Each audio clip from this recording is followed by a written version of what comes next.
Assalamualaikum warahmatullahi wabarakatuh, sahabat dulu ya. Nah, ini sudah keseluruhan saya semprot ya, insek, bumi, dan magnesium sulfat, sahabat dulu ya. Di sini saya tidak pakai nutrisi daun seperti daun dan afil, tidak, sahabat, karena mau memasuki masa generatif ya. Itu pohon durian bawor. Dan di sore hari ini saya akan lanjut review yang lainnya ya, terus bawor duri hitam kan gitu, sahabat tentunya. Udah kesemprot semua di sini ya. Kenapa saya sore hari ini banget gitu ya, karena kalau sore itu saya setelah terbenamnya matahari gitu. Karena begitu hama masuk mau berlindung atau mau tidur, sela-sela daun saya semprot gitu. Ini udah pada berterbangan. Baik ke pohon durian yang lainnya, sahabat ini.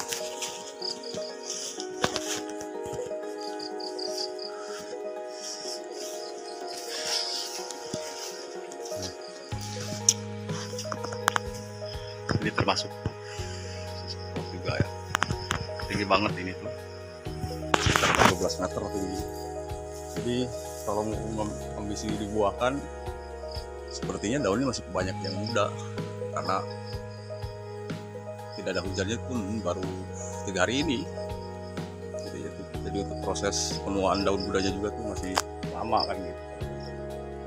Jadi kalau saya pupuk kan saya pupuknya biar tidak mubazir, karena terjadi stimulir oleh daun muda itu pupuknya, sekalipun itu sabar aja, itu dan sampai betul-betul cuacanya panas begitu ya. Baik, saya kontrol yang lain. Nah, ini juga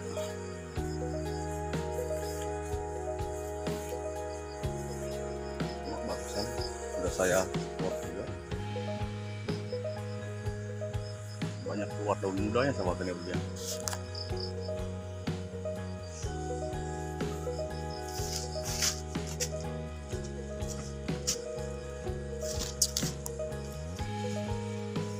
Masuk ini durian hitam dimana berbuah kemarin, dan itu buahnya nanti setelah daun mudanya ini betul tua semua. Yang penting disemprot dulu, karena apa? Banyak kutu kebul jika tidak dilakukan penyemprotan itu biasanya akan menguningkan daun tanaman durian itu sendiri ya. Daun durian itu bisa kuningnya itu kan bisa beberapa macam faktor gitu. Kalau memang ada hama dan model kutu ya diberikan saja semprot, diaplikasikan begitu. Untuk penyemprotannya bisa dilakukan 2 minggu sekali ya kan. Kenapa harus rutin itu ya, tahu sendiri kan pohon durian. Jadi jika ingin menanam durian, kita harus disiapkan dulu sarana dan prasarananya dan konsekuensi kedepannya juga kan begitu, sahabat. Nah, ini dia udah 5 tahun kemudian durian hitam, dan dilakukan proses pruning juga. Makanya itu sebelum dibungakan bunga, kutu kebulnya kalau bisa minggat gitu ya. Ini kutu kebul juga setahu saya yang saya pelajari itu bisa menguningkan daun, selain menguningkan pada daun tanaman durian, dan bisa menggugurkan bunga buah durian juga. Walaupun dia jadi buah, salah satunya tidak akan lebat, sama teman. Karena ini juga sama, ini yang ini tidak lebat kemarin buahnya, bukan karena dia belajar ya, karena kan mungkin perawatan yang belum tidak optimal yang saya lakukan pada tanaman durian ini.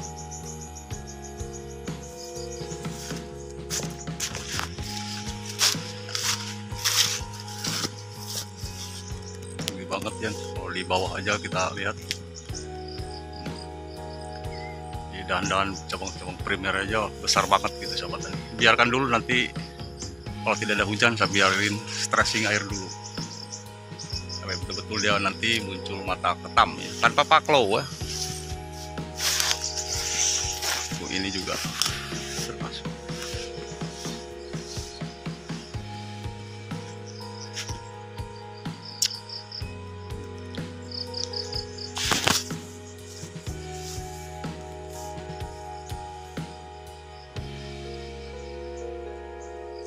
Ini dilakukan juga penyemprotan dan pemupukan pun kemarin ya sudah 10 hari pemupukan dan pemupukan TK, terus kemudian diguyur hujan. Cuma bagian atasnya kalau ini jujur belum begitu banyak saya pruning, nanti akan saya naik lain waktu supaya dia dibikin cungkring, supaya dia mau keluar bunga buah begitu sahabat tadi. Termasuk nanti yang kecil-kecilnya dia bagian atas juga akan saya buangin juga, akan saya panjat ya sahabat tadi.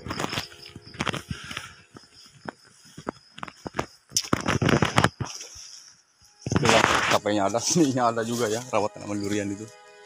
Dan selain banyak biaya yang harus kita keluarkan, terutama untuk penyemprotan hama kutu kebul, karena ini kan lingkungan kebun tuh, jadi identik dengan kutu kebul ya kan, begitu. Jadi kalau tanaman di tetangga kita disemprot, kita tidak melakukan penyemprotan kan lari hamanya ke kita kan, karena mereka tuh tidak mungkin langsung mati, karena mereka juga orang mabuk ya kan. Kalau nggak tepat sasaran baik pernapasannya, ya dia tetap masih hidup. Kalau tinggi ya, padahal tanaman durian tentu bukan tidak pernah saya melakukan top pruning. Itulah yang namanya durian hitam, dikenal sangat maju sekali pertumbuhannya sahabat ini, apalagi terus dipupuk, dirawat dan begitu. Ini kalau 10 tahun udah kayak apa gedenya gitu. Makanya pengaruh juga sih jarak tanam itu sebenarnya. Kalau jarak tanam sekitar 10 meter ya 20-30 tahun ke depan itu masih bisa dijangkau oleh tanaman durian gitu.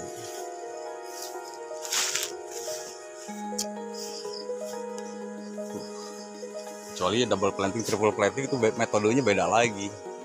Karena menanam metode triple planting biasanya dilakukan pemakasannya terus secara berkala gitu kan.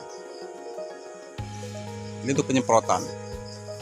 Untuk kesekian kalinya, karena di musim hujan kemarin saya tidak disemprot sahabat tadi.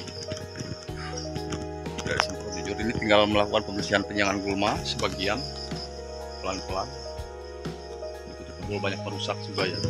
Yang saya aplikasikan obatnya itu adalah decis, untuk inseknya, funginya, antrakol, dan untuk menghijaukan zat klorofil pada daunnya supaya dia memperlancar proses fotosintesis, yaitu magnesium sulfat. Untuk masing-masing dosis yang saya aplikasikan 1 tutup botol setengah untuk 14 liter air, 3 sendok magnesium sulfatnya, dan disitu ada sulfur trioksida.